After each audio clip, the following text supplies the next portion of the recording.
harus kita yang beresin. Caranya kita harus kompak. Mengompakkan umat Islam itu gak usah susah-susah. Umat Islam yang ada di masjid A minimal seminggu sekali kumpul subuh saja berjamaah. Kecamatannya apa namanya nih? Kebenjeruk. Sekecamatan Kebenjeruk penduduknya berapa per kecamatan sekarang nih?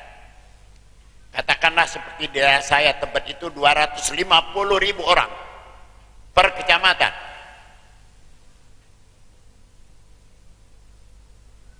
Kita ajak umat Islam yang ada di kecamatan Kebenjeruk, yang suka ada sholatnya di masjid-masjid yang ada di kecamatan Kebenjeruk, katakanlah umat Islamnya yang laki-laki ada 100.000.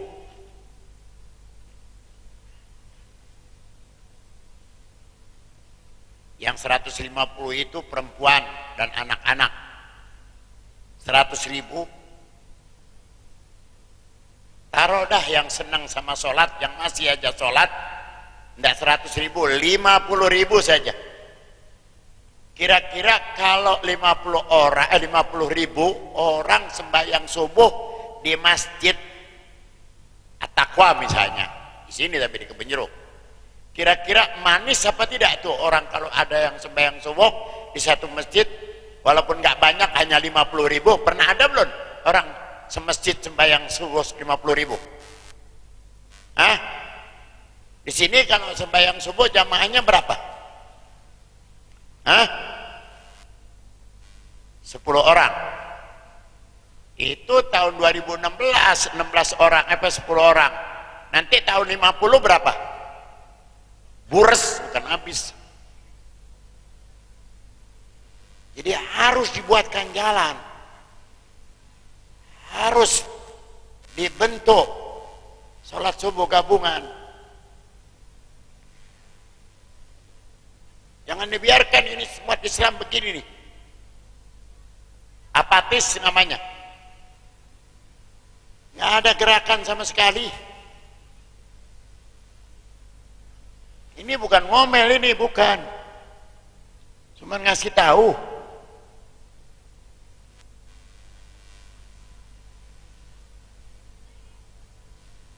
Kebenjeruk ya, lain dengan Rawabelong, lain. Oh, satu kecamatan masih. Sudah saya bicara semalam itu di apa masjid apa namanya? Arab begitu. Semalam saya sudah anjurkan. Jamaahnya luar biasa semalam. Harus tokoh-tokoh masyarakat yang memulai rapat supaya jamaah yang ada di masjid-masjid yang adanya di kecamatan Kebenjeruk itu bikin pertemuan untuk kemudian membangun sholat subuh gabungan namanya. Kalau sampai umat Islam bisa sholat subuh dalam jumlah besar,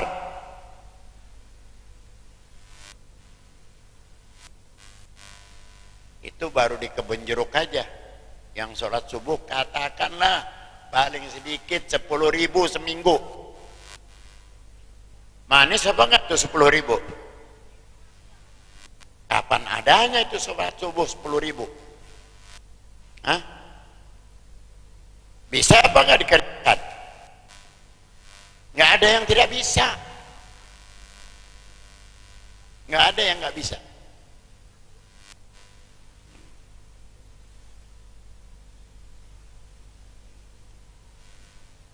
Saudara, kalau ada yang sholat subuh di masjid sampai 10.000, manis betul. Pakai peci putih dah yang sholat, bajunya baju putih, seragam, tambah manis orang. Subuh yang sholat sampai 10.000, kurangin lagi dah daripada 20.000, 10.000 aja deh. Gak pernah ada memang 10.000 juga. kurangin lagi ya 5.000 aja dah. Sebab untuk membuat atau terwujudnya orang bisa sholat subuh berjamaah itu sulitnya, susahnya seperti kita mau cari buah kelapa puan. Kelapa puan. Sekarang kalau ada kebun kelapa, apakah setiap pohon yang kita naik untuk cari kelapa puan, kelapa kopior, apakah itu pohon yang kita naiki, ya, kita bisa ketemukan setiap pohon itu ada kelapa kopiornya apa enggak? Itulah sulitnya orang diajak untuk sholat subuh gabungan. Biar dia orang Islam, suruh sholat subuh berjamaahnya setengah mati susahnya. Seperti susahnya mencari kelapa kopior. Karena dia orang tidak tahu ada apa itu dalam sholat subuh gabungan, dalam subuh berjamaah maksud saya. Di samping janji-janji dari junjungan kita Nabi besar Muhammad sallallahu alaihi wasallam dalam sholat subuh gabungan itu atau dalam sholat subuh berjamaah, di situ terlihat syiar. Saya katakan tadi bahwa tidak akan terlihat manisnya dakwah Islam, tidak akan tampak syiar Islam. Allah Ta'ala katakan wa man yu'azzim sya'airallah fa innaha min taqwal qulub. Kalau orang itu ada takwanya pasti mau diajak untuk sholat subuh berjamaah, walaupun 1 minggu sekali saja dicoba dulu, seminggu sekali saja sholat subuh berjamaah. Nanti kita lihat betapa manisnya itu dakwah di waktu sholat subuh, apalagi yang hadir semuanya memakai baju putih, pecinya putih. Kenapa harus putih? Nabi yang anjurkan. Kalau pergi ibadat itu pakai peci putih, Nabi yang anjurkan. Apalagi kata orang al-bayad nisful jamal, putih itu setengah dari manis, setengah dari cantik. Peci putih, baju putih, masjid pakai baju putih semuanya, manis apa enggak?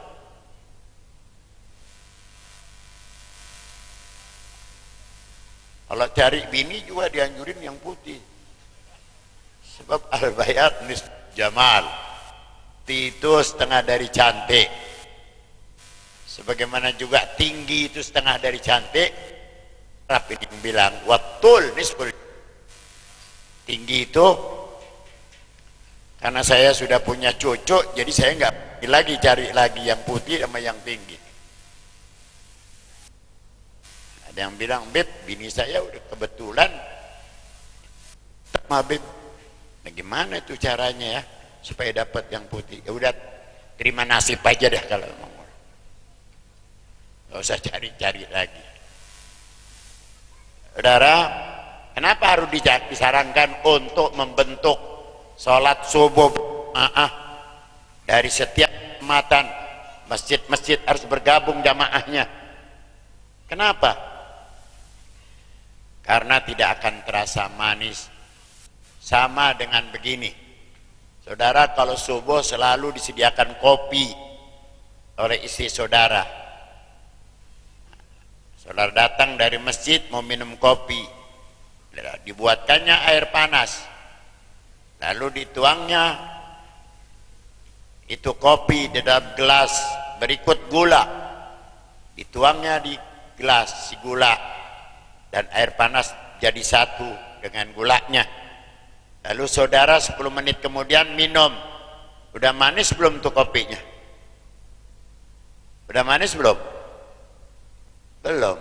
Kenapa belum manis? Karena belum diaduk. Begitu juga umat Islam, dakwahnya akan terasa tidak manis.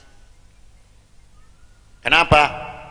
Sebelumnya umat Islam yang ada di masjid-masjid itu bergabung jadi satu, seperti menyatunya air, kopi, gula, lalu diaduk baru manis. Sekarang bawa masing-masing, masjid bawa jamaahnya sendiri-sendiri. Enggak manis, manisnya harus digabung. Sehingga kalau ada acara-acara maulid kayak itu, Isra Mi'raj kayak itu, nggak usah pakai ngundang kemana-mana. Sekecamatan saja udah penuh orang. Kan tadi katanya umat Islamnya katakanlah 100.000. Potong lagi deh yang demen maulid, yang demen mi'raj, yang demen sembahyang berjamaah 50.000. Potong lagi 25.000. Yang hadir 25.000. Syiar apa tidak? Udah pernah ada belum maulid dihadiri 25.000 orang semasjid? Kapan itu bisa dilakukan? Kalau nggak digerakkan, nggak akan pernah bisa. Ada yang tanya, Habib emang sudah bikin itu? Sudah berjalan sejabodetabek. Cuman yang belum terdengar di daerah Kebonjeruk ini. Nggak nyambung sama orang Kebonjeruk rupanya. Itu kalau hari Minggu sholat subuh, kita cari hari-hari yang orang lagi sedang libur. Itu setiap masjid seperti kita mau lebaran. Kalau sampai 1.000 motor sih enggak barangkali. Kurang lebih lah. Setiap masjid begitu. Daerah Jatinegara, daerah Cilandak, daerah Tebet. Di mana daerah yang ikut ambil bagian sholat subuh gabungan, syiar terlihat. Paham-paham yang akan membuat umat Islam jadi pecah, tidak bisa. Karena udah ada sarananya untuk kita sampaikan hal yang tidak baik. Dan ini yang harus kita ambil hikmah dari memperingati Isra dan Mi'raj dari junjungan kita Nabi besar Muhammad sallallahu alaihi wasallam. Kalau di bulan Rajab ini, di bulan Mi'raj ini, umat Islam mendengar adanya Nabi bertemu dengan nabi-nabi yang lain di Masjidil Aqsa, ketemu dengan Nabi Adam, bertemu dengan Nabi Musa, bertemu dengan Nabi Ibrahim. Bahkan saat Nabi dari Mekkah ke Masjidil Aqsa, Nabi bertemu dengan Nabi Musa yang sedang sholat di atas kuburnya. Numpang tanya sama orang Kebonjeruk, udah pernah lihat gak orangnya udah mati ratusan tahun lagi sedang sembahyang di atas kuburnya? Udah pernah lihat belum? Bukankah Nabi Musa sudah meninggal dunia? Kalau orang dikuburkan di dalam kubur ditanamnya. Kenapa Nabi yang ada sedang terbang dengan buruknya di tengah malam masih bisa melihat Nabi Musa yang sedang sholat di atas kuburnya?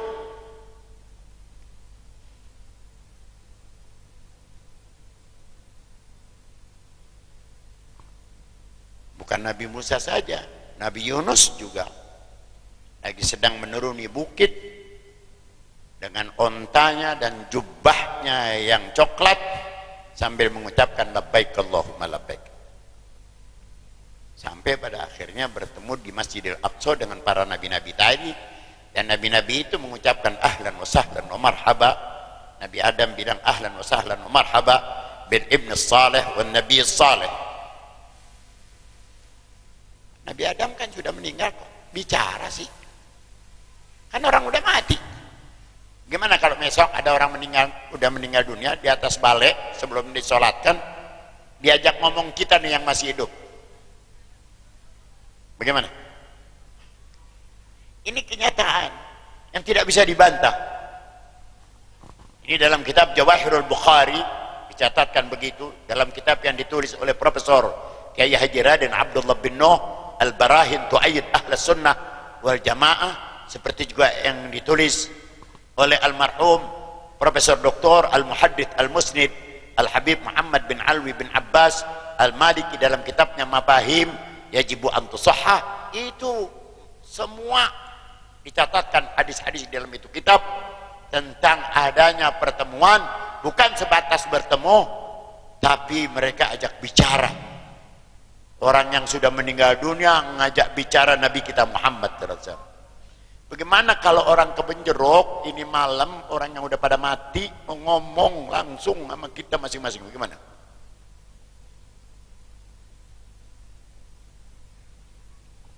Itu tidak bisa dibantah, tidak boleh dibantah itu. Kenyataannya memang begitu. Apa maksud dari apa yang saya sampaikan ini? Artinya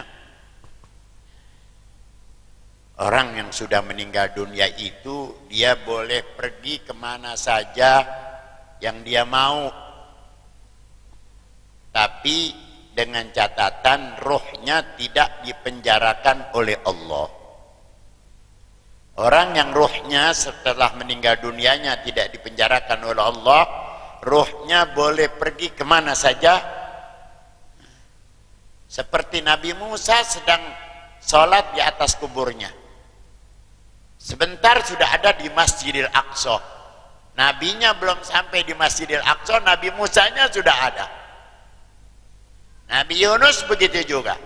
Nabinya masih terbang dari Mekah menuju Masjidil Aqsa. Nabi sudah sampai belum sampai di Masjidil Aqsa, Nabi Yunusnya sudah ada di Masjidil Aqsa.